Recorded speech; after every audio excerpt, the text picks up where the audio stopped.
মোথাবাড়ি কাণ্ডে আজ সুপ্রিম কোর্টে রিপোর্ট জমা দেবে এনআইএ। ঘটনার তদন্তে শুক্রবার এবং শনিবার সেখানে চষে বেরিয়েছেন এনআইএ আধিকারিকরা। জাতীয় তদন্তকারী সংস্থা সূত্রে এই ঘটনায় একাধিক তথ্য উঠে আসছে। এনআইএর হটস্পট যদুপুর, ডাঙ্গা, মোথাবাড়ি বিডিও অফিস এবং গঙ্গাপ্রসাদ কলোনির গ্রাউন্ড জিরো ঘুরে দেখল জি24 ঘন্টা।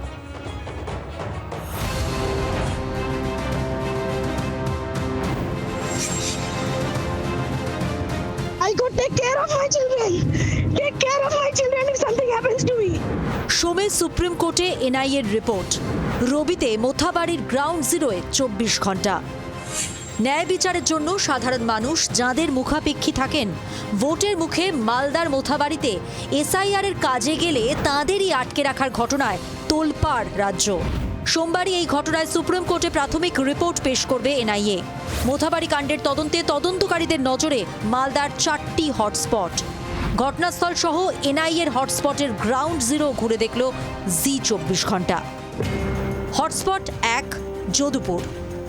এখানেই গত 1 এপ্রিল গাড়ির ছাদে উঠে বক্তৃতা দিয়েছিলেন মোথাবাড়ি কাণ্ডে ধৃত মিম নেতা মোফাক্কেরুল ইসলাম। মোফাক্কেরুল ইসলাম ইতিমধ্যেই দুটি জায়গাতে জনগণের উদ্দেশ্যে বক্তব্য রেখে রাস্তার অপর প্রান্তে তার গাড়ি দাঁড় করালো। এখানে আসার সঙ্গে সঙ্গে তার জন্য আরেকটি গাড়ির ব্যবস্থা করা হয়। সেই গাড়ির ছাদে সে নিজে উঠে দাঁড়ায় এবং ঘটনাস্থলের সঙ্গে সঙ্গে পৌঁছে যায় একটি টোটো, যে টোটোটি একজন সিভিক ভলেন্টিয়ারের, যিনি কালিয়াচক থানায় কর্মরত। এখানে এনআইএর কাছে সবথেকে বড় প্রশ্ন, যদি আগে থেকে তার এখানে আসা ঠিক না থাকতো তাহলে এইভাবে হঠাৎ করে গাড়ির ছাদ, টোটো এবং লাউড স্পিকারের ব্যবস্থা করা সম্ভবপর হতো না। ওই নির্দিষ্ট সিভিক ভলেন্টিয়ারকে জিজ্ঞাসাবাদ করা হয়েছে। হটস্পট 2 ডাঙ্গা। এখানেই প্রথম বক্তৃতা দেন মোফাক্কেরুল।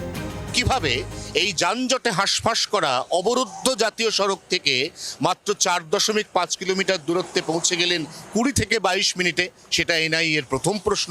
এবং দ্বিতীয় প্রশ্ন, যখন এখানেই উস্কানিমূলক বক্তব্য রাখতে শুরু করেছে মোফাক্কেরুল, তখন তাকে পরবর্তী গন্তব্য পর্যন্ত যেতে দেওয়া হলো কেন, এবং কেন পুলিশ তাকে এখানকারই উস্কানিমূলক বক্তব্য রাখার পর আটক করে আগামী যে পথ সে পাড়ি দিতে চলেছে তাকে প্রতিহত করলো না?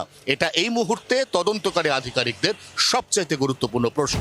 Hotspot 3 Mothabari BDO office. মূল ঘটনাস্থল, যেটা অত্যন্ত স্পর্শকাতর এলাকা। এখান থেকে ঢিল ছোড়া দূরত্বে সতুল্লাপুর দুষ্কৃতীদের আখড়া বলে এলাকায় কুখ্যাত। 1 বছর আগে এখানে অশান্তি হয়েছিল। একদিকে যখন এনআইএ এই বিডিও অফিসকে কেন্দ্র করেই পূর্ণাঙ্গ তদন্ত শুরু করেছে, তখন এই বিডিও অফিসের নিরাপত্তা বাড়ানো হলো। বিডিও অফিসের চতুর্দিক কার্যত মুড়ে ফেলা হলো সিসিটিভি ক্যামেরায়। কিন্তু সবচাইতে বড় প্রশ্ন রয়ে গেল, এখানে কি আদৌ আর এসআইআর এর কাজ চলবে? সাপ্লিমেন্টারি লিস্ট তৈরি অথবা ট্রাইব্যুনালের যে কাজ এখানে চলাকালীন 1 তারিখ ঘটে গেছিল, ওই মারাত্মক ঘটনা, তারপর এখনো পর্যন্ত আশপাশের গোটা এলাকা থমথমে। বিডিও অফিসে সেই থেকে কাজকর্ম কার্যত সম্পূর্ণ বন্ধ, এবং এখানে এসআইআর এর কাজ তো আক্ষরিক অর্থেই তারপর থেকে এখনো পর্যন্ত এক চুল এগোয়নি। এই অবস্থায় মালদা জেলা প্রশাসন, ডিএম থেকে শুরু করে এডিএম, তারা প্রত্যেকে আজ সকালে সরেজমিনে এখানকার পরিস্থিতি খতিয়ে দেখে গেলেন। Hotspot 4 Gangaprasad colony. BDO office থেকে মালদায় ঢোকার শর্টকাট রাস্তা।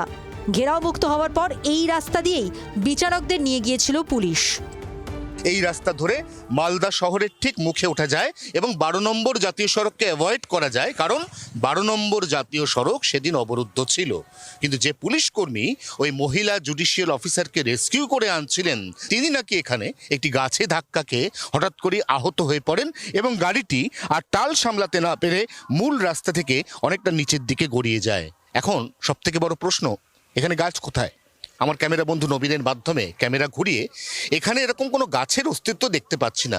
ধরা যাক আমি একজন গাড়ি চালক, আমি এই রাস্তা দিয়ে গাড়ি চালিয়ে এই দিকে আসছি, আমার গাড়িটা সোজা আসছে এবং এখান থেকে শর্টকাট রাস্তা ধরে মালদার দিকে চলে যাচ্ছে।